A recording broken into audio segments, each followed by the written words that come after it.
Bon écoute, là j'ai pas trop de temps à te consacrer, donc c'est quoi le problème? Là franchement, d'habitude, j'en parle pas, mais là j'en peux plus quoi. J'ai pas d'inspi pour l'introduction de cette vidéo, c'est quand même fou.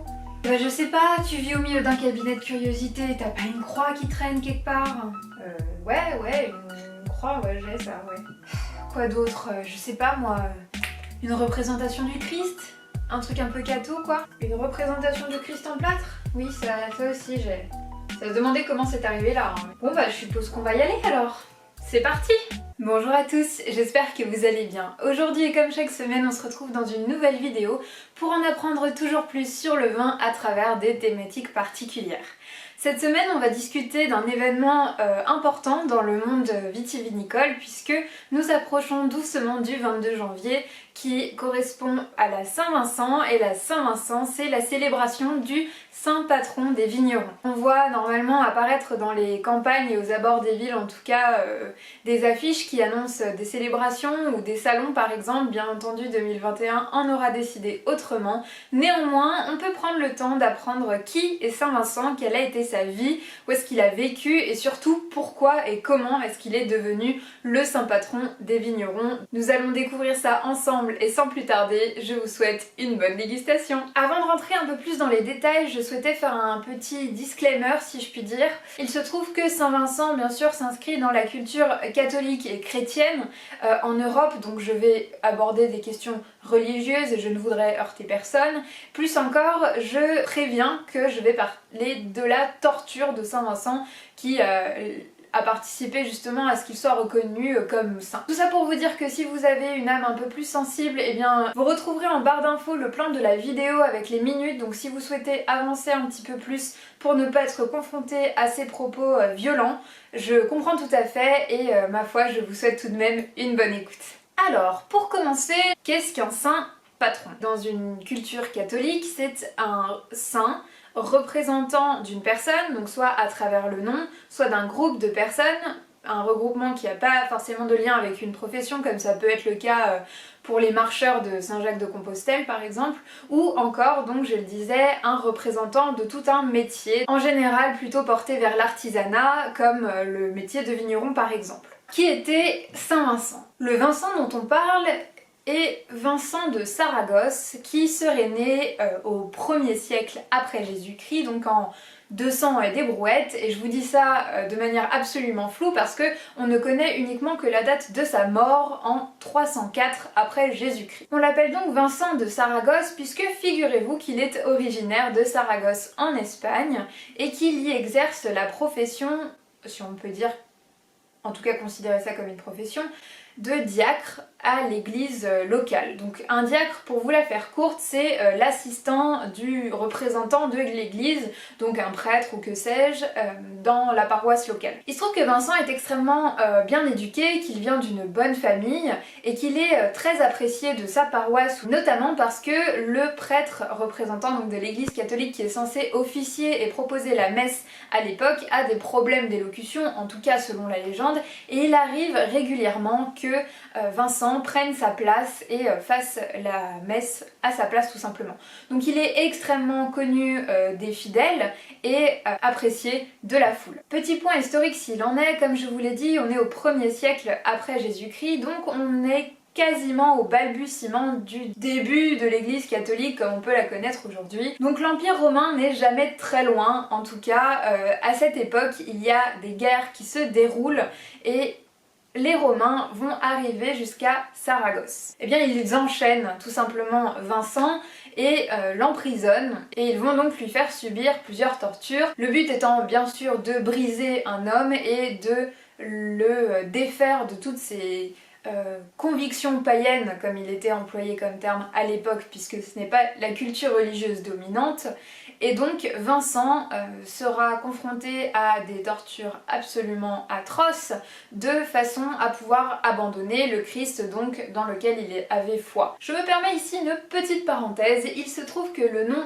Vincent signifie vainqueur, et donc forcément à partir de là on peut partir du principe qu'il aura réussi malgré la violence à vaincre les Romains et donc à ne pas céder et à croire toujours plus fort en ce Christ ressuscité et en Dieu, en tout cas pour la culture catholique. Sa postérité a fini par le nommer saint patron et donc d'une corporation, ou en tout cas d'un corps de métier qui était celui de vigneron. Alors pourquoi lui et pas un autre? Eh bien c'est son passé qui va nous permettre de le choisir lui. Donc les histoires qui concernent Saint Vincent nous ont été rapportées par plusieurs intellectuels à l'époque, notamment des auteurs comme Prudence ou bien des intellectuels chargés de rédiger les dogmes catholiques comme par exemple Saint Augustin. Et là vous devez sans doute vous dire que ça commence à faire un moment et qu'on n'a toujours pas parlé de vin, alors il serait temps d'abréger un petit peu. Je suis d'accord avec vous et c'est pour ça qu'on va y passer tout de suite. Bon, eh bien il se trouve que les légendes qui entourent Saint Vincent sont assez nombreuses. En réalité, il y en a 3 majeures et je vais vous les compter dans l'ordre de mes préférences. Dans un premier temps, on évoque simplement le nom de Vincent comme étant la raison principale pour laquelle il a été choisi comme bien représentant des vignerons. Je m'explique, Vincent se compose donc de 2 syllabes, de vin et de sang. Vin, bien entendu, vous l'aurez deviné vous-même, il s'agit du breuvage dont il est question lorsqu'on est vigneron, et le sang fait certes écho peut-être au martyr et à son propre sang qui a coulé, mais surtout écho à la culture chrétienne puisqu'on parle du sang du Christ, symbolisé par le vin déjà dans les évangiles. Donc voilà, on allie vin et sang, Vincent. Ça fait écho au Christ, ça fait écho au vin, ça fait écho au sacrifice du martyr, c'est bingo. Ensuite on a une autre histoire qui est un petit peu marginale je trouve par rapport à toute l'histoire un peu plus violente de Saint Vincent.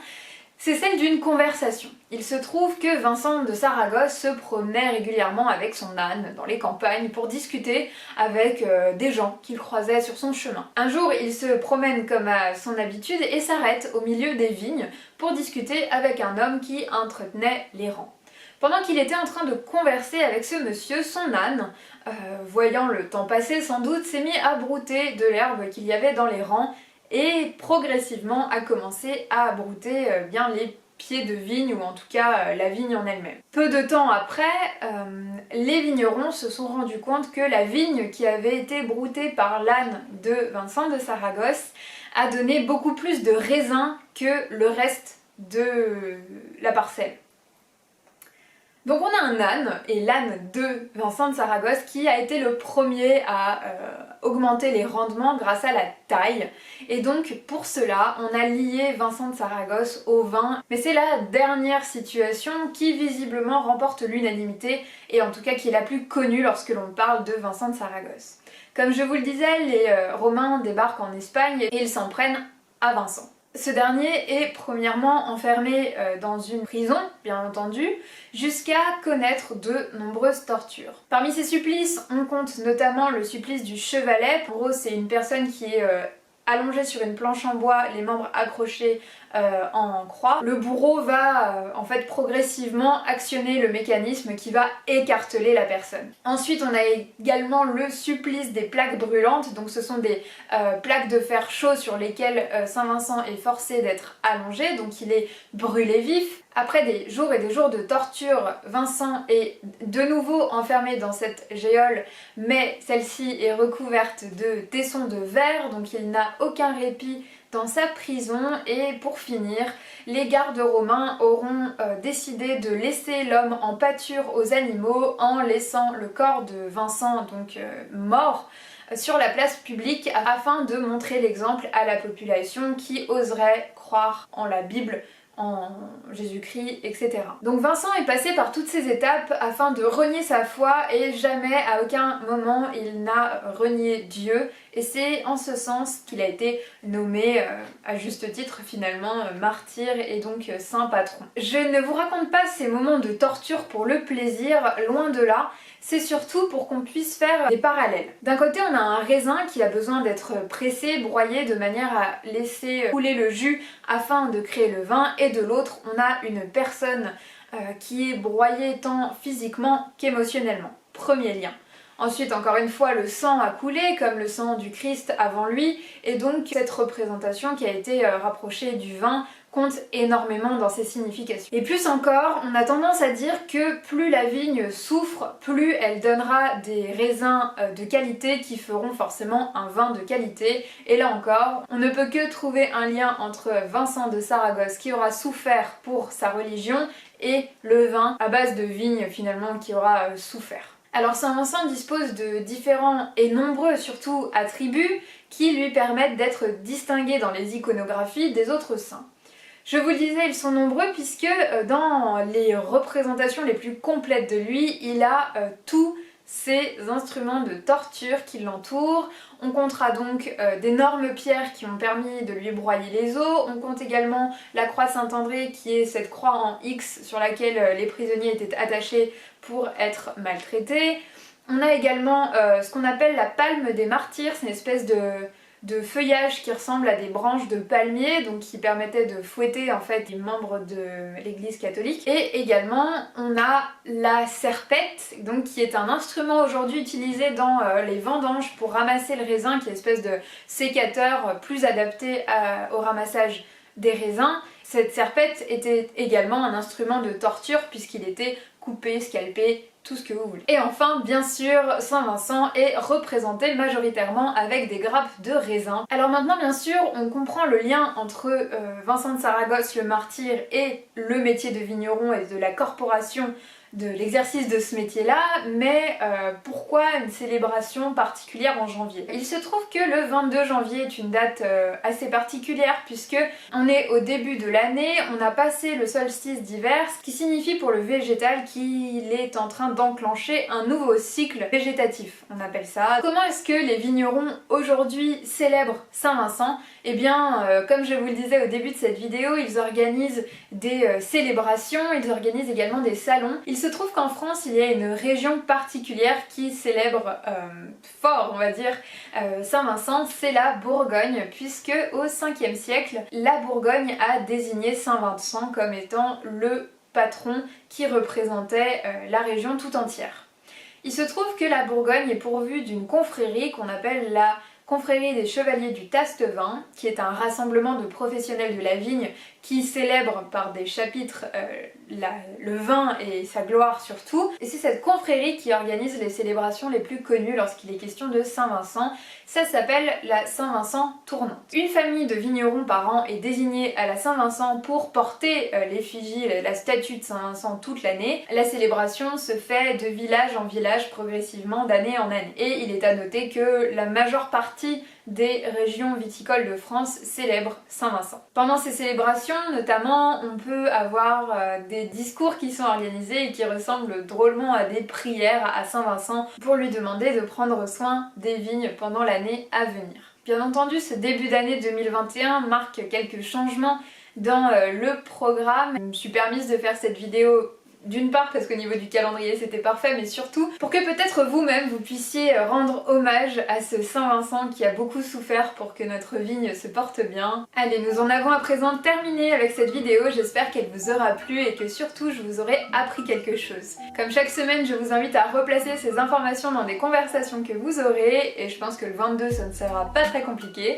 Quoi qu'il en soit, je vous invite bien entendu à vous abonner, à activer la cloche, à liker cette vidéo et surtout à la commenter et pourquoi pas me soumettre au passage des thématiques qui vous feraient plaisir d'écouter ou de voir décortiquer avec moi. Il ne me reste plus qu'à vous souhaiter une bonne semaine, à vous dire à mercredi prochain et surtout n'oubliez pas, santé!